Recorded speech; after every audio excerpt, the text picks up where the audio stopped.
Villa Walker from Villa Sewing Studio.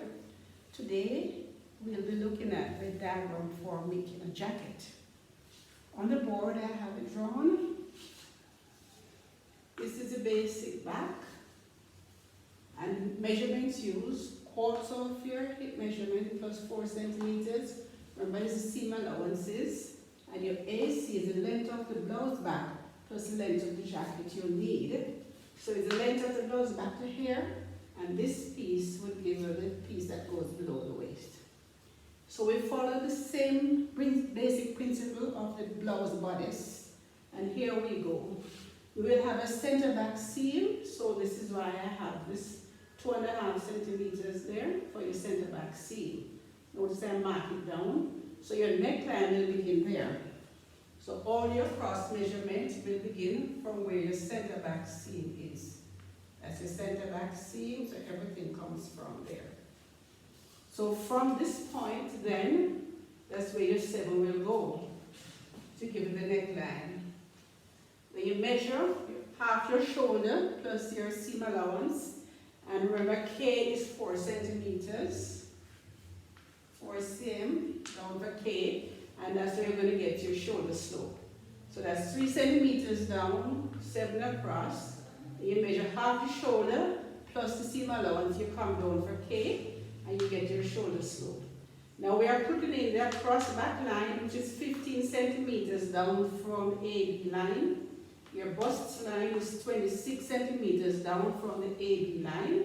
So you make sure you put those lines across. And then we're going to use those to shape the armhole. So you will measure from here, half across the back, plus 1.5 centimeter.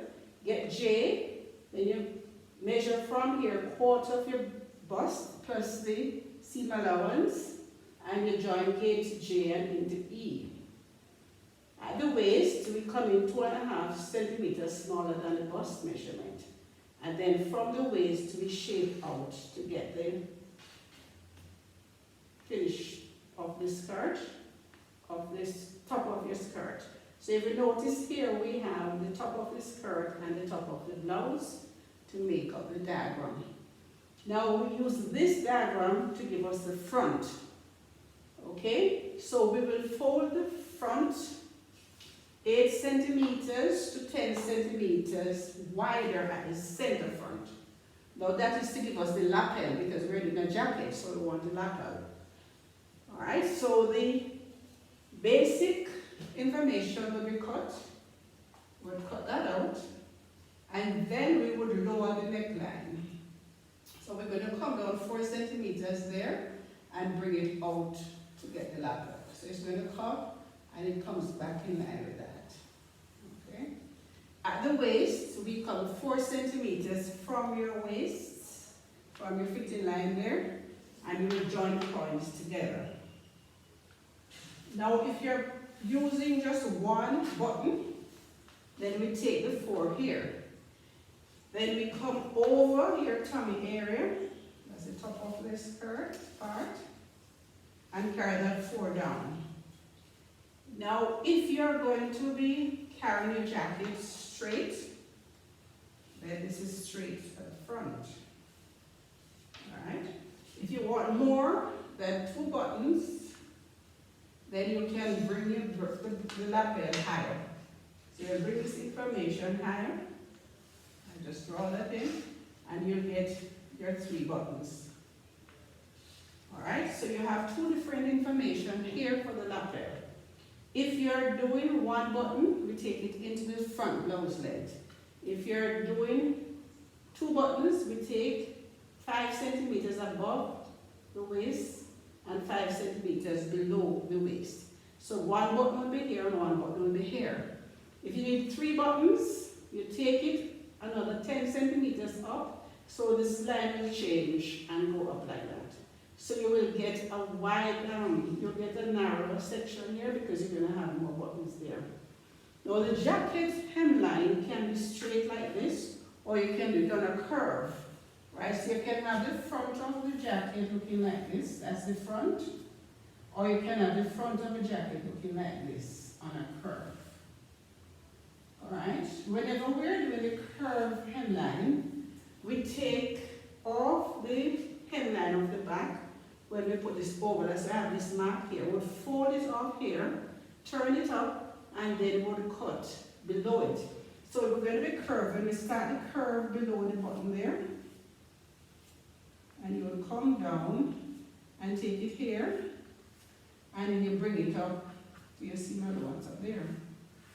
Alright, so I'm going to take that writing out so you can see the difference. Take that out. So if you're doing the curved one, you would come, carry your button, come down, that's the front, and then you go up to the side with it. Okay. So if your blouse front is longer than the back, you put the extra amount here, and you bring it back up to the side, right? So that's when you're making a curved front.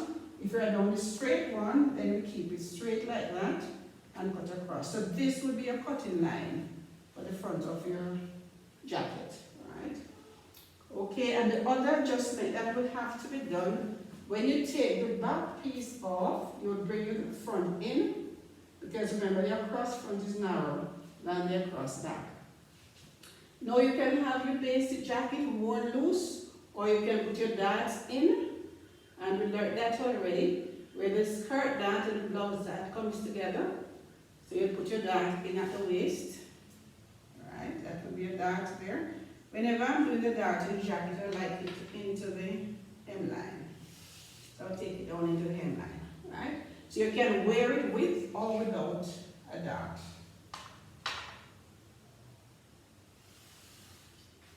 And remember, the darts vary with the size of your waist. So it widens out at your waist and tapers in at the bottom, at the hem. Okay. And remember, for the front dart, you would measure from the shoulder and make sure the dart stops under your breast. You don't want the dart to come above the breast, it must go under. So you measure from the shoulder down for the front dart. So the front dart most time is shorter than the back dart. Remember, we measure on the back.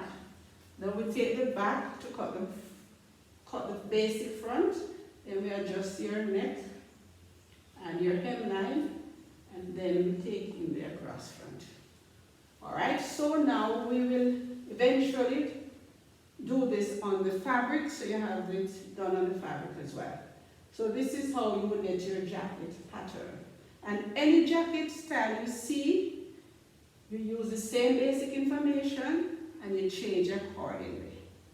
Okay, so enjoy your sewing and continue to visit me at my page, Vill's Sewing Studio on YouTube. Thanks for watching.